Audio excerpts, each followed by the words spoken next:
ಖಾಸಗಿ ಕಂಪನಿಯ ಸಿಎಸ್ಆರ್ ನಿಧಿಯಡಿ ಜಿಲ್ಲಾಡಳಿತ ಹಾಗೂ ಜಿಲ್ಲಾ ಆರೋಗ್ಯ ಇಲಾಖೆ ವತಿಯಿಂದ ಶೆಲವಾಡಿ ಪ್ರಾಥಮಿಕ ಆರೋಗ್ಯ ಕೇಂದ್ರಕ್ಕೆ ಕೇಂದ್ರ ಆಹಾರ ಮತ್ತು ನಾಗರಿಕ ಸರಬರಾಜು, ಹೊಸ ಹಾಗೂ ನವೀಕರಿಸಬಹುದಾದ ಇಂಧನ ಸಚಿವ ಪ್ರಹ್ಲಾದ್ ಜೋಶಿ ಆಂಬ್ಯುಲೆನ್ಸ್ ವಾಹನ ಹಸ್ತಾಂತರಿಸಿದರು.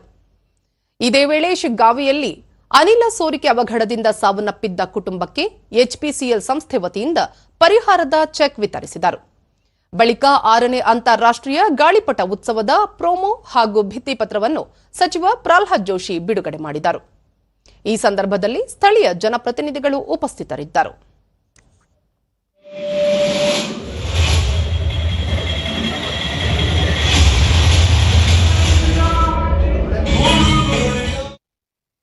ಬಳಿಕ ಪ್ರಹ್ಲಾದ್ ಜೋಶಿ, ಹುಬ್ಬಳ್ಳಿಯಲ್ಲಿ ಅಂತಾರಾಷ್ಟ್ರೀಯ ಗಾಳಿಪಟ ಉತ್ಸವವನ್ನು ಹಮ್ಮಿಕೊಳ್ಳಲಾಗಿದೆ. ಇದೇ 20ರಂದು ದೇಸಿ ಕ್ರೀಡೆಗಳಿಗೆ ಅರವಿಂದ್ ಬೆಲ್ಲದ್ ಅವರು ಚಾಲನೆ ನೀಡಲಿದ್ದು, ಗಾಳಿಪಟ ಉತ್ಸವವನ್ನು ಮಹೇಶ್ ತೆಂಗಿನಕಾಯಿ ಉದ್ಘಾಟಿಸಲಿದ್ದಾರೆ. ಬನ್ನಿ ಹಾರಿಸೋಣ ಗಾಳಿಪಟವ, ಮನಸ್ಸುಗಳ ಚಿತ್ತಾರೋತ್ಸವ, ಬಾನಂಚಿನಲ್ಲಿ ವಾರೋತ್ಸವ ಈ ಬಾರಿಯ ಗಾಳಿಪಟ ಉತ್ಸವದ ಧ್ಯೇಯವಾಗಿದೆ. ರಾಷ್ಟ್ರೀಯ ಹಾಗೂ ಅಂತಾರಾಷ್ಟ್ರೀಯ ಮಟ್ಟದ ಖ್ಯಾತಿಯ ಗಾಳಿಪಟ ಸ್ಪರ್ಧಿಗಳು ಭಾಗಿಯಾಗಲಿದ್ದಾರೆ ಎಂದರು.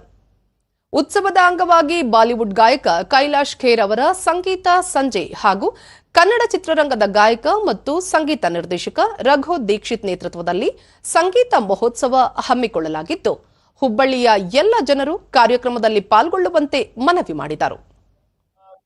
ಅರವಿಂದ್ ಬೆಲ್ಲದ್ ಅವರು ಉದ್ಘಾಟನೆ ಮಾಡ್ತಾರೆ. ಗಾಳಿಪಟ ಉತ್ಸವಕ್ಕೆ ಮಹೇಶ್ ತೆಂಗಿನಕಾಯಿ ಅವರು ಚಾಲನೆ ಕೊಡ್ತಾರೆ.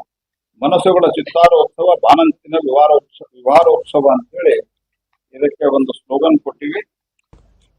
ಹಾಗಾಗಿ ತಾವು ಎಲ್ಲರೂ ಬರಬೇಕು. ಕವರೇಜ್ಗಿಂತ ಹೆಚ್ಚು ನೋಡಿ ಆನಂದ ಪಟ್ಟು ಅಲ್ಲೇ ಆಹಾರ ಉತ್ಸವ ಇರ್ತದೆ. ಗಾಳಿಪಟ ರಾತ್ರಿನೂ ಕೆಲವು ಗಾಳಿಪಟ ಹಾರ್ತಿರ್ತಾವೆ, ಅವನ್ನೆಲ್ಲ ನೋಡಿ ಆನಂದ